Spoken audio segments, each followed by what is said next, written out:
പൊളിച്ചു മാറ്റിയ ഒരു വീടിൻ്റെ പഴയ ഇരുമ്പ് പൈപ്പുകളെല്ലാം ഉപയോഗിച്ച് നിർമ്മിച്ച ഒരു കാർ പോർച്ചിൻ്റെ വിശേഷങ്ങൾ ഇന്ന് നമുക്ക് പരിചയപ്പെടാം. അതിനു മുൻപായി വെൽഡിംഗ് മേഖലയിലെയും ഇൻഡസ്ട്രിയൽ മേഖലയിലെയും വിശേഷങ്ങൾ പങ്കുവയ്ക്കുന്നതിന് വേണ്ടി ഞങ്ങൾ ആരംഭിച്ചിട്ടുള്ള ഞങ്ങളുടെ യൂട്യൂബ് ചാനലായ industrial works A to Z എന്ന യൂട്യൂബ് ചാനൽ സബ്സ്ക്രൈബ് ചെയ്യാത്തവർ ദയവ് ചെയ്ത് സബ്സ്ക്രൈബ് ചെയ്യണമെന്നും ബെല്ലൈക്കൺ എനേബിൾ ചെയ്ത് ഞങ്ങളുടെ പുതിയ വീഡിയോ എത്രയും പെട്ടെന്ന് നിങ്ങളിലേക്ക് എത്തുന്നതിന് വേണ്ടി സഹായിക്കണമെന്നും അഭ്യർത്ഥിക്കുകയാണ്. 28 അടി നീളവും 20 അടി വീതിയിലാണ് നമ്മൾ ഈ കാർ പോർച്ച് നിർമ്മിച്ചിട്ടുള്ളത്. 3 വാഹനങ്ങൾ പാർക്ക് ചെയ്യണമെന്നാണ് നമ്മുടെ ക്ലയൻറ്റിൻ്റെ ആവശ്യം. അതുകൊണ്ട് തന്നെ പില്ലറിൻ്റെ അകലം 24 അടിയിലാണ് നമ്മൾ നിർമ്മിച്ചിട്ടുള്ളത്. ഏകദേശം ഒരു 1000 കിലോളം വരുന്ന 3x1.5, 3x1, അതുപോലെ 1.5x3 തുടങ്ങിയ പൈപ്പുകളാണ് നമുക്ക് പഴയ വീട് പൊളിച്ച സമയത്ത് നമുക്ക് കിട്ടിയത്. ഈ പൈപ്പുകളെല്ലാം ഉപയോഗപ്പെടുത്തി ഒരു നല്ല കാർ പോർച്ച് നിർമ്മിക്കുക എന്നുള്ളതാണ് നമ്മൾക്ക് മുന്നിലുള്ള ടാസ്ക്. 3 വാഹനങ്ങൾ നിർത്തേണ്ടതുള്ളത് കൊണ്ട് തന്നെ 24 അടി അകലത്തിൽ വേണം കാലുകൾ കുഴിച്ചു. അതുകൊണ്ട് തന്നെ നമ്മുടെ ബീമിൻ്റെ സ്പാന് 24 അടി നീളം വേണം. സാധാരണഗതിയിൽ വലിയ നീളം കൂടിയ സ്പാനുകൾ ഉണ്ടാക്കുന്ന സമയത്ത് കോണി ഡിസൈൻ ഉണ്ടാക്കുക ചെയ്യുക, ലാഡർ ടൈപ്പ് ബീമുകളാണ് ഉണ്ടാക്കാറ്. പക്ഷെ നമ്മുടെ ഈ കാർ പോർച്ചിന്റെ ഡിസൈനിന് അനുയോജ്യമായിട്ടുള്ളത് ബോക്സ് ടൈപ്പ് ഡിസൈനാണ്. അതുകൊണ്ട് തന്നെ 3x1.5 പൈപ്പുകൾ ഉപയോഗിച്ച് 6 പൈപ്പുകൾ ഉപയോഗിച്ച് നമ്മൾ ബോക്സ് ടൈപ്പ് ബീം ഉണ്ടാക്കി. പഴയ പൈപ്പായതുകൊണ്ട് അതിന്റെ വെൽഡിങ്ങും അതുപോലെ സ്ക്രാച്ചുകളൊക്കെ ഗ്രൈൻഡ് ചെയ്ത് കളയാനൊക്കെ കുറച്ച് സമയം എടുത്തെങ്കിലും അത്യാവശ്യം നല്ല സ്ട്രെങ്തൻ ആയിട്ടുള്ള ഒരു ബീമാണ് നമുക്ക് ഉണ്ടാക്കാൻ കഴിഞ്ഞത്. കാർ പോർച്ചിന്റെ പില്ലറുകളും ഇതേ ഡിസൈനിലാണ് ഉണ്ടാക്കിയത്. നമ്മുടെ കാർ പോർച്ച് 4 കാലിലാണല്ലോ നിൽക്കുന്നത്. അതുകൊണ്ട് തന്നെ അത്യാവശ്യം നല്ല ആഴത്തിലും സ്ട്രോങ് ആയിട്ട് നമ്മുടെ ഇതിന്റെ പില്ലറുകൾ നിർത്തേണ്ടതുണ്ട്. 2.5 അടി ആഴത്തിലുള്ള കുഴി കുഴിച്ച് അതിനകത്ത് കോൺക്രീറ്റ് ഇട്ടിട്ട് 12x12 പ്ലേറ്റ് ആങ്കറിംഗ് ബോൾട്ട് അടിച്ച് നിർത്തുകയാണ് നമ്മൾ ചെയ്തത്. ഒരു പ്ലേറ്റിൽ 8 ആങ്കറിംഗ് ബോൾട്ടുകൾ വരുന്ന രീതിയിലാണ് നമ്മൾ സെറ്റ് ചെയ്തത്. 12 mm ആങ്കറിംഗ് ബോൾട്ടാണ് ഇതിനു വേണ്ടിയിട്ട് ഉപയോഗിച്ചത്. 8 mm തിക്നെസ് ഉള്ള പ്ലേറ്റുകളാണ് നമ്മൾ ഇതിനു വേണ്ടിയിട്ട് ഉപയോഗിച്ചത്. അതിൽ ആങ്കറിംഗ് ബോട്ടെല്ലാം നന്നായിട്ട് ടൈറ്റ് ചെയ്ത് അതിൻ്റെ മുകളിലാണ് നമ്മൾ ഇതിൻ്റെ പില്ലറുകൾ 4 വെൽഡ് ചെയ്യാൻ വേണ്ടിയിട്ട് ഉദ്ദേശിക്കുന്നത്. 3x1.5 സ്ക്വയർ പൈപ്പുകൾ ഉപയോഗിച്ച് ഉണ്ടാക്കിയ പില്ലറുകൾ 8.5 അടി ഉയരത്തിലാണ് നമ്മൾ വെൽഡ് ചെയ്തെടുത്തത്. അത് നമ്മൾ ആ താഴെ കോൺക്രീറ്റിൽ ബോൾട്ട് ചെയ്ത് വെച്ച പ്ലേറ്റിൽ സ്പിറ്റ് ലെവലെല്ലാം നോക്കി വെർട്ടിക്കലായി വെൽഡ് ചെയ്ത് വെക്കുകയാണ് ചെയ്തത്. 4 കാലുകളും കറക്റ്റ് പൊസിഷനിൽ നിർത്തുക എന്നുള്ളത് അത്യാവശ്യം പണിപ്പെട്ട ഒരു പണിയാണ്. അതിനുശേഷം നമ്മൾ നേരത്തെ ഉണ്ടാക്കി വെച്ച് പെയിന്റ് അടിച്ച് വെച്ചിരിക്കുന്ന 24 അടി നീളമുള്ള ബീമുകൾ ഇതിനകത്ത് പൊസിഷൻ ചെയ്യുക എന്നുള്ളതായിരുന്നു. അത്യാവശ്യം നല്ല വെയിറ്റ് വരുന്നുണ്ട്. ഏകദേശം 105 കിലോയോളം വെയിറ്റ് വരുന്ന ബീമുകളാണ്. മുൻഭാഗത്ത് 2 അടി ഉയരവും അതുപോലെ പുറകു ഭാഗത്ത് 3 ഇഞ്ച് ഉയരവുമാണ് നമ്മൾ ഈ ബീമിൽ നിന്നും നമ്മുടെ റാഫ്റ്റർ, അതായത് കഴുക്കോലിലേക്കുള്ള അകലം. അതിനു വേണ്ടിയിട്ട് നമ്മൾ ടെമ്പററി ആയി ഒരു സപ്പോർട്ട് വെച്ചു. അതിൻ്റെ മുകളിലാണ് നമ്മൾ റാഫ്റ്ററുകൾ വെച്ചിട്ടുള്ളത്. റാഫ്റ്ററുകൾക്കുള്ള പൈപ്പുകൾ 4x2 സ്ക്വയർ പൈപ്പുകളാണ് എടുത്തത്. അതുകൊണ്ട് തന്നെ അത് നമ്മുടെ അടുത്ത് പഴയ കെട്ടിലില്ലാത്തത് കൊണ്ട് പുതിയത് വാങ്ങേണ്ടി വന്നു. അതിനുള്ള സപ്പോർട്ടുകൾ 4 സപ്പോർട്ടുകളാണ് ഒരു റാഫ്റ്ററിന് തലങ്ങും വിലങ്ങുമായിട്ട് കൊടുത്തിട്ടുള്ളത്. അതും പുതിയ പൈപ്പ് തന്നെയാണ് ഉപയോഗിച്ചത്. 4x2 സ്ക്വയർ പൈപ്പുകൾ. അത് നമ്മൾ മുകളിൽ ബീമിൽ നിന്നും ഏകദേശം ഒരു 2.5 അടി പുറകിലേക്കും ബീമിൽ നിന്നും ഒരു 3 അടിയോളം മുന്നിലേക്കും വെച്ചിട്ടാണ് നമ്മൾ ഈ സപ്പോർട്ടുകൾ കൊടുത്തിട്ടുള്ളത്. പുറകിലെ ബീമിലാണെങ്കിൽ ചെറിയ സപ്പോർട്ടുകളാണ് വന്നിട്ടുള്ളത്. ഒരു 1.25 അടി നീളമുള്ള 2 സപ്പോർട്ടുകൾ താഴേക്കും മുകളിലേക്കും നമ്മൾ വെൽഡ് ചെയ്ത് കൊടുക്കും.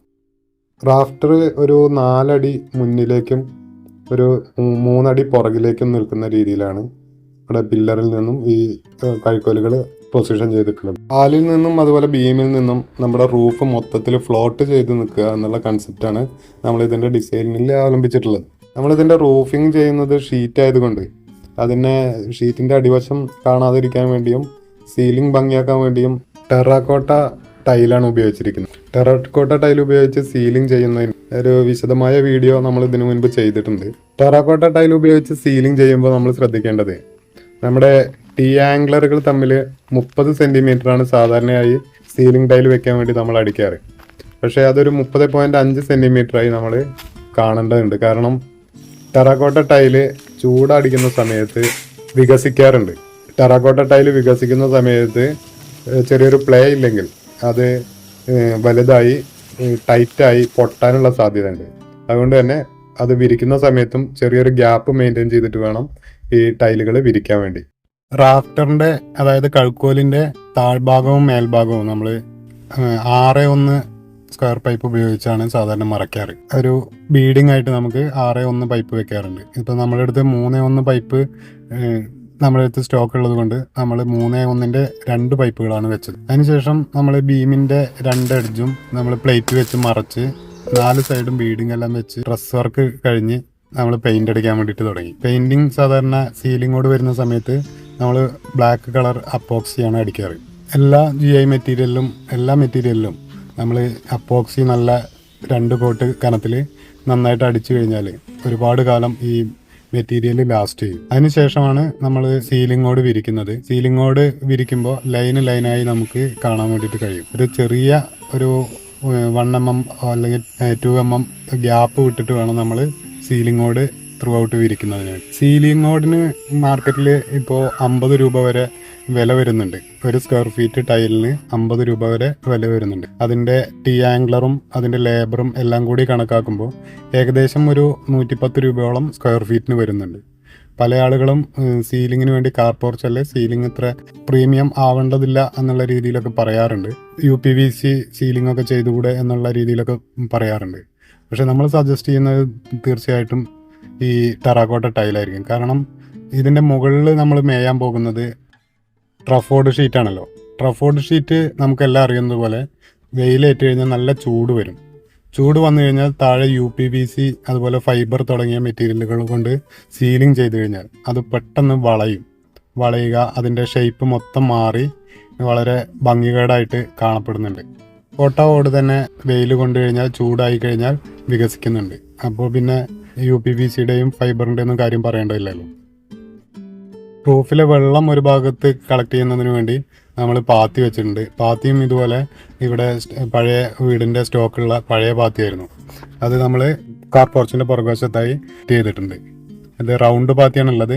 നമ്മൾ ഈ പഴയ പാത്തികളൊക്കെ ഫിറ്റ് ചെയ്യുമ്പോൾ നമ്മൾ പ്രധാനമായിട്ട് ശ്രദ്ധിക്കേണ്ട കാര്യം ഒരു 2 അടിയിൽ കൂടുതൽ പാത്തി ക്ലാമ്പുകൾ തമ്മിൽ അകലം വെക്കാതിരിക്കുന്നതാണ് ഏറ്റവും നല്ലത്. തന്നെ ആവശ്യാനുസരണം ഡ്രോപ്പറുകളും കൊടുക്കണം. ഞങ്ങൾ ഈ പോർച്ചിന് 2 ഡ്രോപ്പറുകളാണ് കൊടുത്തിട്ടുള്ളത്. മേൽക്കൂരയുടെ വശങ്ങളിൽ സീലിംഗ് ഓട്, ഷീറ്റ്, പൈപ്പുകൾ, പെർലിങ് ഇതെല്ലാം പുറത്തുനിന്ന് കാണുന്നത് ഭയങ്കര ഭംഗികേടാണ്.